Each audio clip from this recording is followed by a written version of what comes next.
मौलाना साहब जो YouTube channel ज़रूर subscribe कंदा। अल्लाह ताला उनजी कुरान हकीम में पूरी डिटेल के बयान कयो त तव्हांजे ॾाॾे आदम अलैहिस्सलाम जे ज़रिए सां ऐं अहिड़ी तरह बीबी हवा अलैहिस्सलाम जे ज़रिए सां तव्हां इंसाननि खे मां वजूद ॾिनो ऐं तव्हां इंसाननि खे मां पैदा कयो ऐं तमामु सारा इंसान आदम अलैहिस्सलाम ऐं अहिड़ी तरह बीबी हवा अलैहिस्सलाम जे ज़रिए सां दुनिया जे अंदरि वजूद में आया। पोइ हाणे इंसान जी तख़लीक़ जा अल्लाह ताला कुझु सबब जेको इख़्तियार करे छॾिया आहिनि। जॾहिं मर्द ऐं औरत जो पाण में मेलाप थिए थो उन ज़रिए सां औलाद जी तख़लीक़ थिए थी, इंसानियत जी तख़लीक़ थिए थी। उहे ॿ क़िस्म जा हिकिड़ा पाणी आहिनि, हिकिड़ो औरत वारो हेज़ जंहिंखे रतु चइबो आहे ऐं ॿियो मर्द जे नफ़्स मां जेको पाणी निकिरे थो जंहिंखे मनी चयो वेंदो आहे। इन शइ जे ज़रिए सां इहे ॿ पाणी जॾहिं पाण में अटैच थियनि था ऐं ॿ पाणी मिलनि था, ॿ पाणी मिली करे पोइ हिकु पाणी थिए थो, पोइ आहिस्ते आहिस्ते उहो पंहिंजी कंडीशन जेको आहे फिराए थो, उहो पंहिंजी शिकिल जेको आहे फिराए थो। पोइ हली करे उहो पाणी हिकु गोश्त जी शिकिल थो वठे, उहो पाणी गोश्त जी शिकिल थो वठे। गोश्त जी शिकिल खां बाद में जॾहिं उनखे महीनो गुज़रे थो उहो क़ाइम मक़ाम हिकु गोश्त जी ॿूटी वांगुरु थींदो आहे। ऐं जॾहिं औरत खे हमल जेको आहे 2 महीना कंप्लीट थींदा आहिनि या 2.5 महीना कंप्लीट थींदा आहिनि या 3 महीना कंप्लीट थींदा आहिनि त पोइ औरत जे पेट में जेको ॿारु हूंदो आहे उनजी साइज़ 3 इंचनि जेतिरी हूंदी आहे। हे तक़रीबन 3 इंच आहे, हे इन जी साइज़ हूंदी आहे। हाणे इन टाइम बि मुकमल ख़बर न पवंदी आहे त हे इंसानु आहे या दुनिया जी ॿी का मख़लूक़ात आहे, छो त उनजी शिकिल ऐं उनजी कंडीशन अञा मुख़्तलिफ़ हूंदी आहे। ऐं जॾहिं उनखे तव्हां 2.5-3 महीने जे ॿार खे, छो त औरतुनि खे काफ़ी ॿार ज़ाया बि थींदा आहिनि, जॾहिं उहो ॿारु नेकाल थिए ऐं इंसानु जॾहिं उनखे ॾिसे, वॾी में वॾी इबरत ऐं वॾी में वॾी हैरानगी ऐं अल्लाह ताला जी कुदरत इंसान जे ज़हन में इन टाइम अची वेंदी त अल्लाह ताला 18 साल जे इंसान खे जेकॾहिं मां ॾिसां थो ऐं जेकॾहिं 18 साल मां पोइ वञा थो त इन जी कंडीशन 3 इंच जे बराबरि हुई, जंहिंमें कंहिं क़िस्म जो कोई वार न आहे, अखि जो कोई निशान न आहे, हथनि जा कोई निशान न आहिनि, पेरनि जा कोई निशान न आहिनि ऐं वात जो कोई बि निशान न आहे। ईअं सम्झो हिकिड़ी गोश्त जो लोथड़ो जंहिंखे कुझु निशान लॻल आहिनि। पोइ जॾहिं 4 महीना कंप्लीट थींदा आहिनि त पोइ असुली इंसानु नज़र अचणु शुरू थी वेंदो आहे। जॾहिं औरत जे पेट में ॿार खे 4 महीना कंप्लीट थींदा आहिनि ऐं 4 महीने खां बाद में तमामु अहादीस खां मालूम थियो त औरत जे पेट जे अंदरि रूह जेको आहे लॉन्च थींदो आहे, लहंदो आहे रूह, ऐं पोइ औरत महसूसु कंदी आहे त मुंहिंजे पेट में हाणे जेको ॿारु आहे, पोइ चाहे उहो मर्द आहे, पोइ पुटु आहे या धीउ आहे, उहो हिन टाइम हरकत थो करे ऐं औरत खे तसली थी वेंदी आहे त जेको मुंहिंजे पेट में ॿारु आहे इहो ज़िंदा आहे। हाणे इन एॾे सारे जेकॾहिं असां कैफ़ियत खे ऐं मंज़र खे ऐं इंसान जे ट्रेवल खे, जेकी इंसान जी इब्तिदाई तख़लीक़ आहे, उनखे ॾिसूं त असां हैरान था थियूं।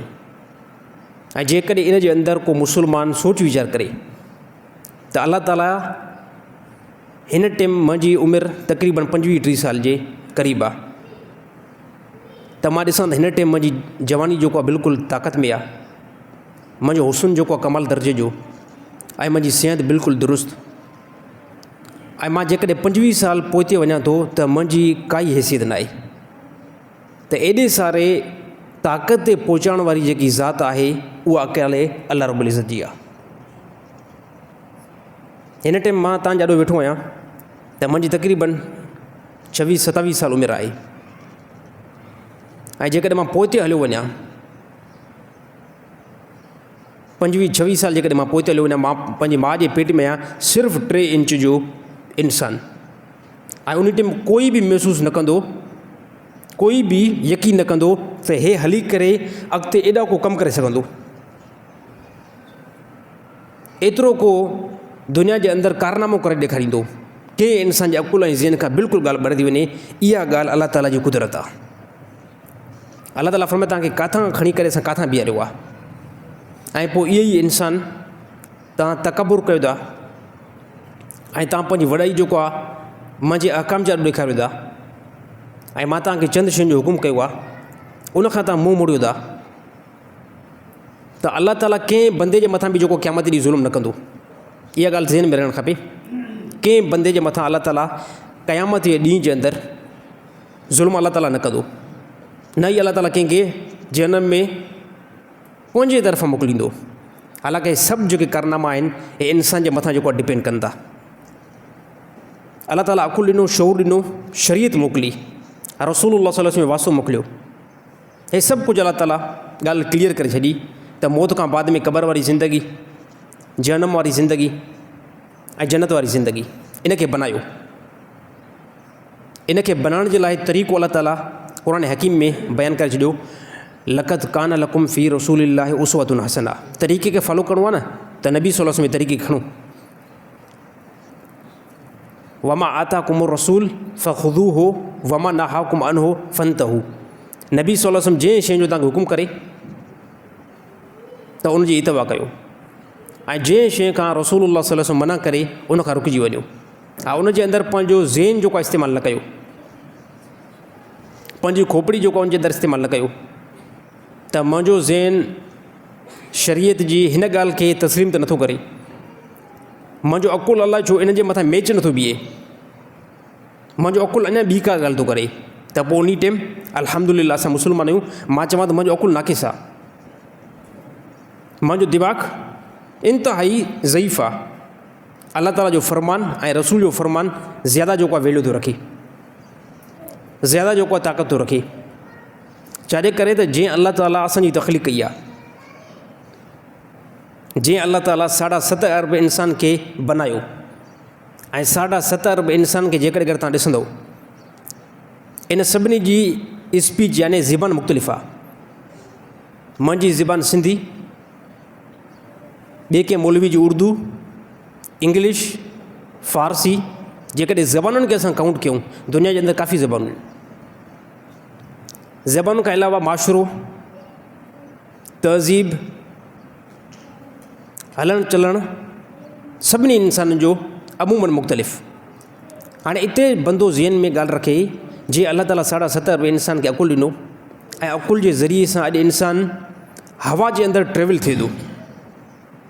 हे ॾिसो वॾी नामुमकिन ॻाल्हि आहे, हवा जे अंदरि इंसान जो हलणु, जंहिंखे असां एयरप्लेन चऊं था, जहाज़ जे अंदरि जेको बंदो ट्रेवल थो करे, त हे बि वॾी अजीब ॻाल्हि आहे त ज़मीन ते हिकिड़ी सवारी हले थी त उन में केतिरो वॾो वज़न आहे, ऐं इहा ई सवारी हवा जे अंदरि ट्रेवल करे थी।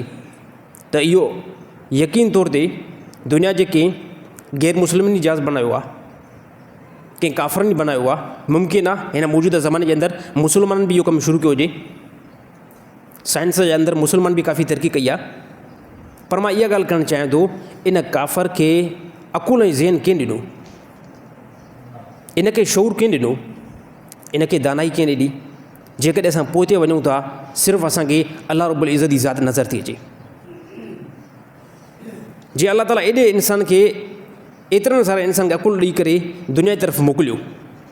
मां तव्हां खां पुछा करणु चाहियां थो त उन अलाह रब्बुल इज़्ज़त जो इल्मु केतिरो हूंदो, ऐं जीअं अलाह ताला रसूलनि खे कासिद करे दुनिया तरफ़ मोकिलियो हुजे, उन रसूलनि जो इल्मु केतिरो हूंदो। पोइ हाणे ॻाल्हि हीअं चवणु खपे त मुंहिंजो अकुल नाक़िस, मुंहिंजो ज़हन कमज़ोर, हिन क़ुरान हकीम जे अंदरि जंहिं शइ जो अलाह ताला हुकुम कयो आहे, या रसूलुल्लाह सल्लल्लाहु अलैहि वसल्लम जंहिं फ़रमान जो हुकुम ॾिनो आहे, इन जे अंदरि मुंहिंजी भलाई रखियलु आहे। हिन ज़माने जे अंदरि तमामु घणा मुस्लमान असांखे ॾिसी करे, अहले इल्म खे ॾिसी करे, मौलवियुनि खे ॾिसी करे त असां इहे ॻाल्हियूं जेको तव्हां जूं आहिनि बिल्कुलु ग़लति ॻाल्हि आहे। असां कंहिं क़िस्म जो कोई बि तव्हांखे पंहिंजे तरफ़ां ॻाल्हि न ॿुधाईंदा आहियूं, बल्कि जेकी ॻाल्हि कयूं था या त क़ुरान हूंदी या त हदीस हूंदी। घणा माण्हू साईं अॼु मौलवियुनि जी ॻाल्हियुनि ते छो असां एतबार कयूं, त मां बि इहा ॻाल्हि थो कयां त त मौलवी जी पंहिंजी ॻाल्हि ते एतबार न कयो, कि आलिम जी पंहिंजी ॻाल्हि ते एतबार न कयो, जेको उनजो पंहिंजो ख़्यालु हुजे, पंहिंजो नज़रियो हुजे, नज़रियो उनखे वठो। जेकॾहिं उन अहले इल्म जो नज़रियो क़ुर सां मिले थो, अखियूं ॿूटे करे वठो। जेकॾहिं उन अहले इल्म जो नज़रियो हदीस सां मैच थिए थो, अखियूं ॿूटे करे उनखे वठो। बाक़ी उनखे न ॾिसणो आहे त हिन जी क़ौम कहिड़ी आहे, हिन जो क़बीलो कहिड़ो आहे, हिन जो नसब कहिड़ो आहे। न न, इन शयुनि खे जेको आहे बिल्कुलु न आहे ॾिसणो। हज़रत उमर रज़ी अल्लाह ताला अन्हु पंहिंजे ख़िलाफ़त जे अंदरि, ख़िलाफ़त तमामु वॾी पावरफुल हुई हज़रत उमर रज़ी अल्लाह ताला अन्हु जी। ऐं मुमकिन आहे त अहिड़ी ख़िलाफ़त हिन प्लेनेट अर्थ ते शायदि ॿिए कंहिंजी न आई हुजे। हज़रत उमर रज़ी अल्लाह ताला अन्हु जी एतिरी वॾी वसी ख़िलाफ़त हुई ऐं एतिरो वॾो पावर ऐं दबदबो। ऐं इन खां बाद में पुछा कयो त यार हज़रत उमर रज़ी अल्लाह ताला अन्हु खे त साईं हितां खे एतिरी सारी ताक़त ऐं तव्हांजो ख़ौफ़ माण्हुनि जे दिलि जे अंदरि कहिड़ी शइ जी अलामत आहे? फ़रमायूं हिन क़ुर हकीम खे असां मज़बूत पकतो आहे ऐं नबी जी सीरत खे मज़बूत पकतो आहे। अल्लाह ताला इन जे करे इहो पावर असांजो रखियो आहे। फ़रमायूं त कंहिं ज़माने जे अंदरि मुंहिंजो चाचो हूंदो हुयो ऐं चाचो मूंखे माल सां गॾु मोकिलींदो हुयो, जानवरनि सां गॾु मूंखे मोकिलींदो हुयो। ऐं पोइ मूंखे पंहिंजो चाचो चवंदो त तोखे जानवर ई हलाइण नथा अचनि, तोखे जानवर खे हकलण ई नथो अचे, ऐं तूं अॻिते हली करे छा कंदी? हे केरु? हे हज़रत उमर रज़ी अल्लाह ताला अन्हु इस्लाम खां पहिरियां पंहिंजी ज़िंदगी बयानु कई। त मूंखे पंहिंजो चाचो ईअं चवंदो हुयो त तोखे जानवर कंट्रोल में नथा करणु अचनि, अॻिते हली करे नेठि तूं कंदे छा? फ़रमाए सभु कुझु जेको आहे अल्लाह रब्बुल इज़्ज़त जो फ़ज़ुल आहे ऐं रसूलुल्लाह सल्लल्लाहु अलैहि वसल्लम जी शरीयत आहे। त मां वरी बि ॻाल्हि इहा ई मोटाईंदुमि त अल्लाह ताला जी शरीयत में इस्लाम जे अंदरि कोई बि मुस्लमान पंहिंजी खोपड़ी इस्तेमालु करण जी कोशिशि न करे। क़ुर में जेकी शइ आहे अखियूं ॿूटे करे क़बूल करे। मुस्लमान चइबो ई इनखे आहे। मुस्लमान जी माना इतबा कंदड़, गैर मुस्लिम जी माना इनकार कंदड़, नाफ़रमानी कंदड़, न मञींदड़, उनखे गैर मुस्लिम चइबो आहे। मुस्लमान उनखे चइबो आहे जेको अखियूं ॿूटे करे चवे त अल्लाह ताला जो जेको फ़रमान आहे मां अखियुनि ते रखां थो, नबी जो जेको फ़रमान आहे उनखे मां अखियुनि ते रखां थो।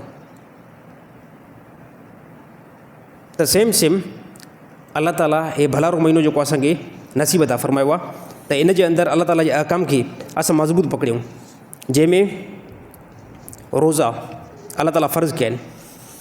कंहिं क़िस्म जो कोई बि छुटी न आहे त कोई बि मुस्लमान हिकिड़ो रोज़ो छॾे बिना कंहिं उज़ुर जे। हालांकि हे अल्लाह ताला जेको असांखे इस्लाम ॾिनो आहे, दीन ॾिनो आहे, हे अल्लाह ताला जो तमामु वॾो एहसान तव्हां मुस्लमाननि जे मथां आहे।